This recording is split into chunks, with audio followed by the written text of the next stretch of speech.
"I've been demoted at work," he announced somberly upon arriving home. "What?" I nearly spilled my tea in shock.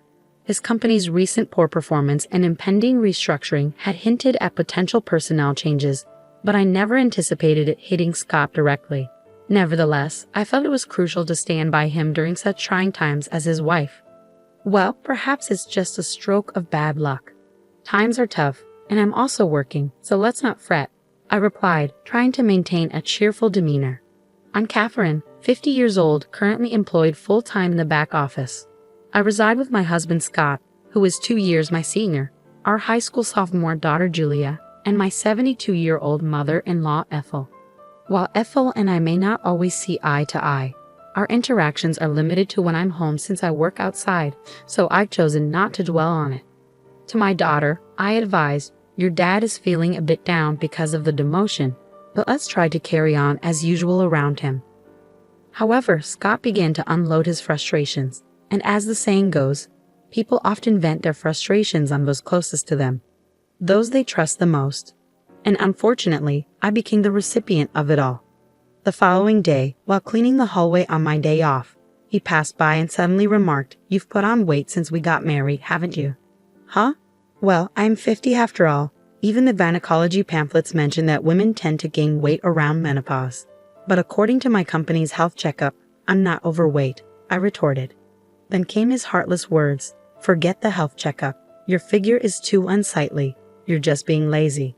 If you're overweight, I'm embarrassed to be seen with you and your barrel-like figure." His sudden cruelty left me speechless, and as he added, "ugly," before retreating to his room and locking the door, I was left bewildered.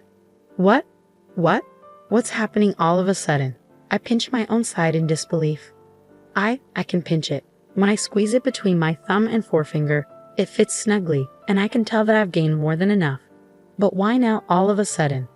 It felt like an arrow had pierced me unexpectedly, the shock so intense that I even forgot I was holding the magician wiper in my hand, which then slipped and clattered loudly to the hallway floor.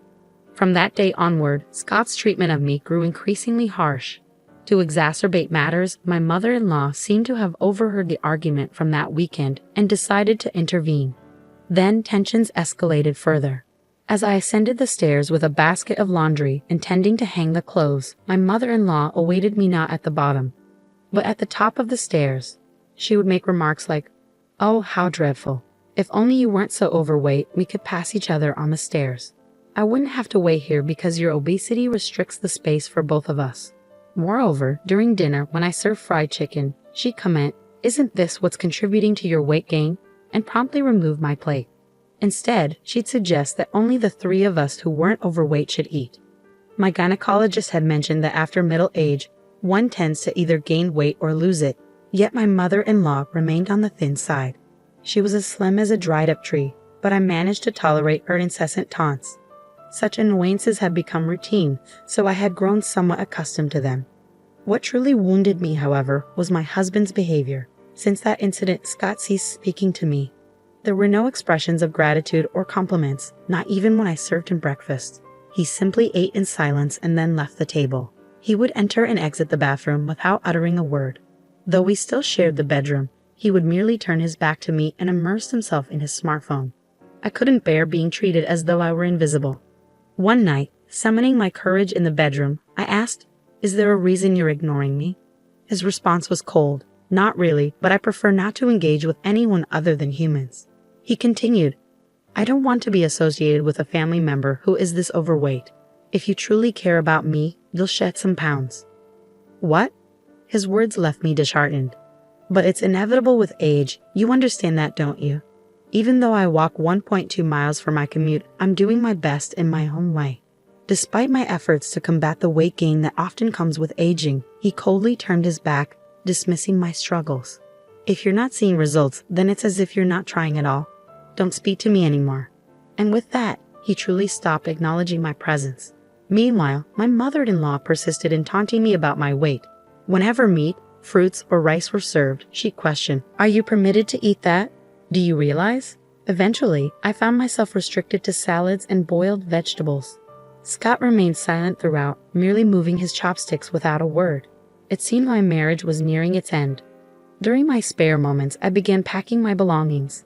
If this was the treatment I would receive from Scott, perhaps it was best to disappear altogether. When I confided in my daughter, saying I'm considering moving back to my parents' house, she sympathized. I understand. I've witnessed Grandma and Dad always picking on you during meals. It's painful to watch. I'll come with you, Mom. We can stay with your parents and I can still attend high school from there. And now, tomorrow marks the beginning of the demotion I've been anticipating, right after the winter break. Scott approached with a smile, suggesting, let's all have a drink, just this once. Tomorrow, life without subordinates begins for him. I pondered whether he found this situation unbearable. However, by now, I had lost the will to play along. Even his forced smile grated on my nerves. Scott piped up, let's enjoy a nightcap with dinner. I'll whip up some wine spritzers.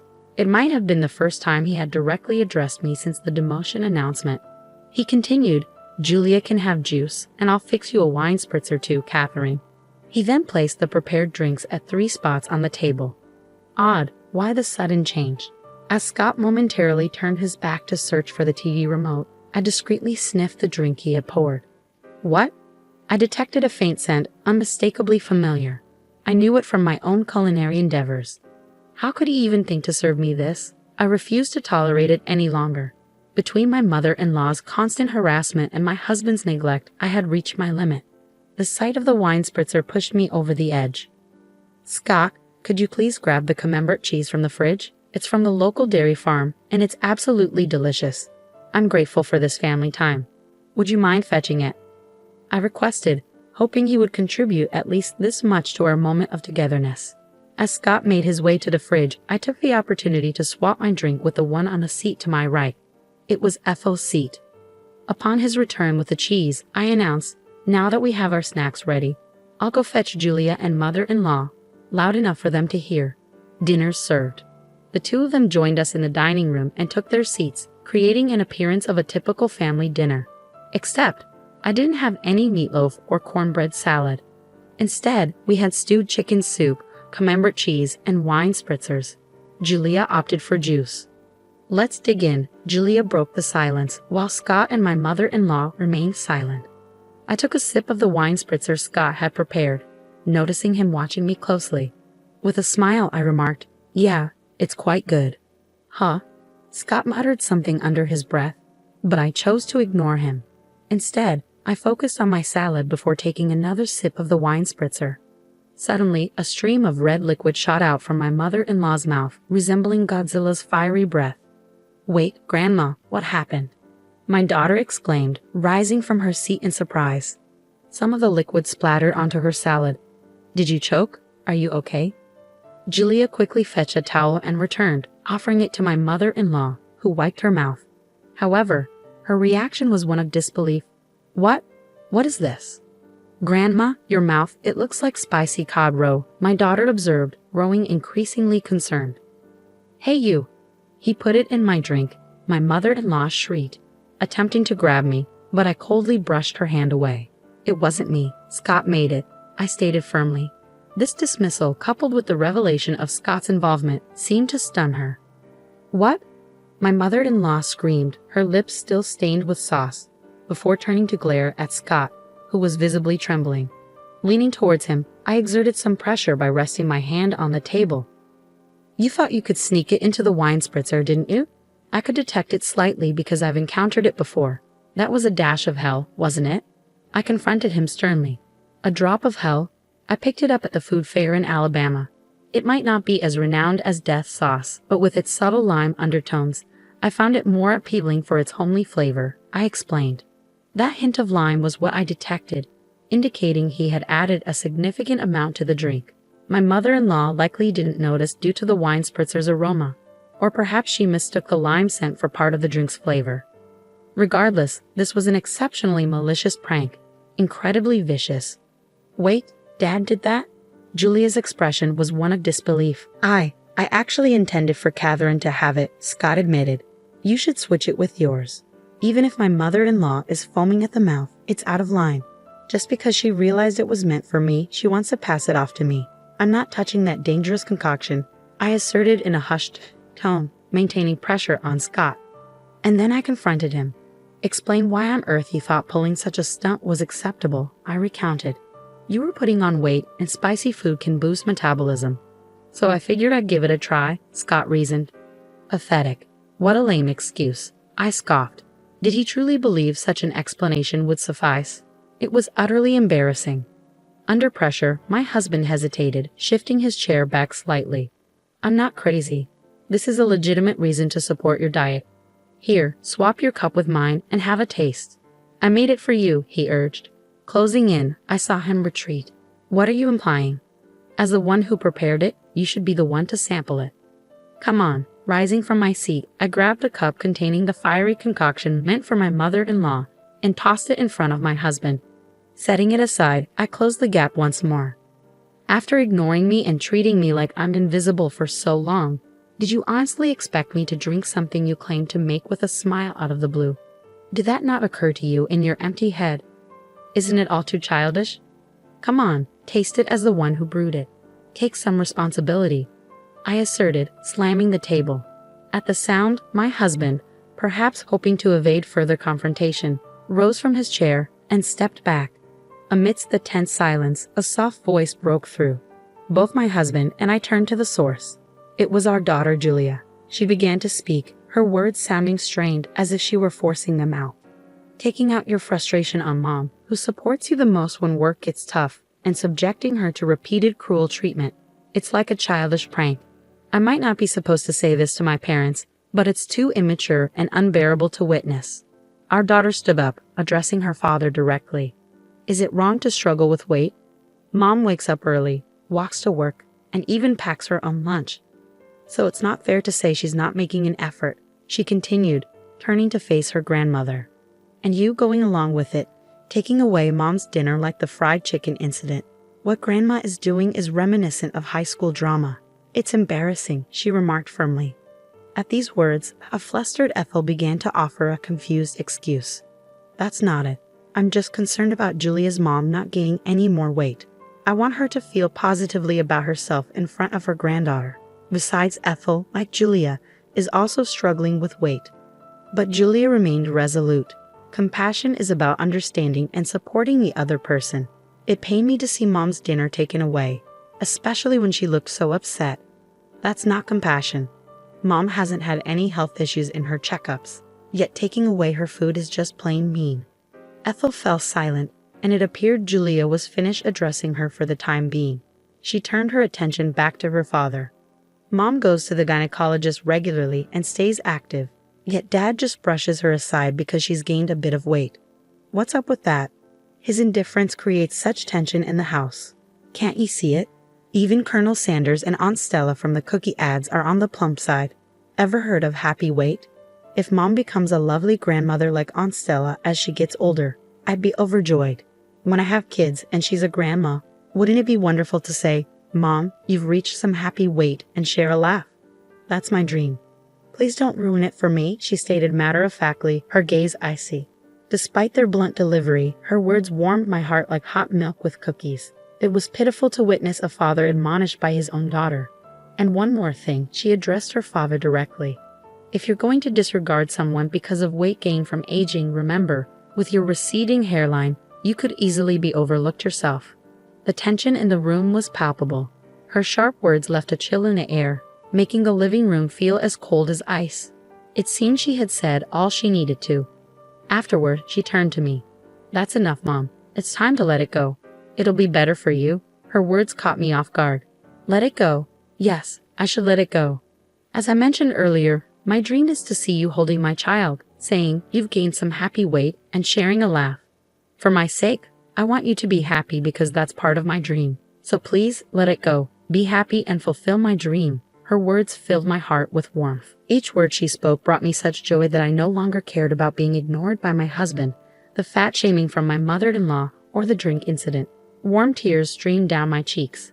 Yes, you're right, I agreed, my vision blurred with tears. Come on, Mom, she patted my back gently, urging me forward. Oh, okay, I mumbled as I fetched a document I had been concealing for some time. What? My husband exclaimed, startled. After enduring a month of being ignored, I reached a decision. I have my bags packed. Let's go our separate ways, I declared, presenting the divorce papers with only my name written on them. I just wanted you to lose some weight. If you had slimmed down as I asked, I would have been satisfied. It wasn't until Julia pointed it out that I realized it was venting. But since you didn't shed any pounds, I thought I'd torment you further. I didn't mean for it to. I didn't expect this outcome, my husband confessed, panic creeping into his voice. Those who fail to notice until things escalated are the ones acting incredibly immature, Julia retorted sharply. Living without her beloved granddaughter is no laughing matter for my mother-in-law. Ethel interjected softly, her voice as gentle as stroking a cat. Julia dear, you wouldn't want to keep living with us, your grandmothers. Julia shut down Ethel's plea with a firm refusal. I decline.